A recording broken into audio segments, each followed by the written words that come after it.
The learning objective of this unit is students will be able to evaluate the effect of Benjamin Franklin's contributions on American history.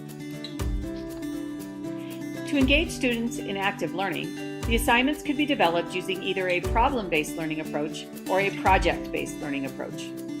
Approaching this project from a problem-based learning perspective, the teacher should pose a question. For example, which of Benjamin Franklin's contributions has had the largest impact on American life? Students will work collaboratively to research the many contributions of Benjamin Franklin and then employ higher-level thinking skills to evaluate which contribution had the largest impact. The question is open-ended and has no single correct answer. Students will need to defend their choices with primary sources and then present their findings using visual aids. To approach this content from a project-based learning perspective, the teacher will need to provide the students the required end product that will represent their content learning. For example, create a presentation that highlights why Benjamin Franklin should be the man of the 18th century. Students will work collaboratively to create a presentation that highlights why Benjamin Franklin should be presented with the Man of the 18th Century award.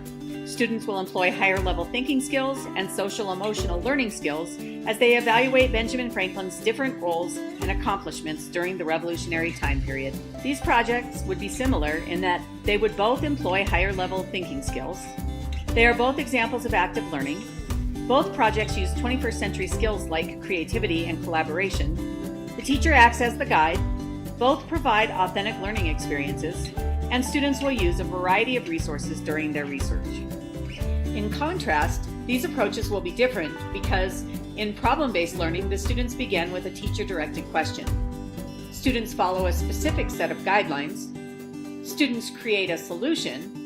And in problem-based learning, students focus on a teacher-defined problem. In project-based learning, the students begin with an end product in mind. Students follow their own set of guidelines.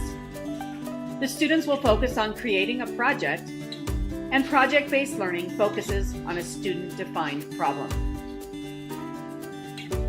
Regardless of which approach a teacher decides to use, students will be participating in active learning experiences which will help to increase student learning.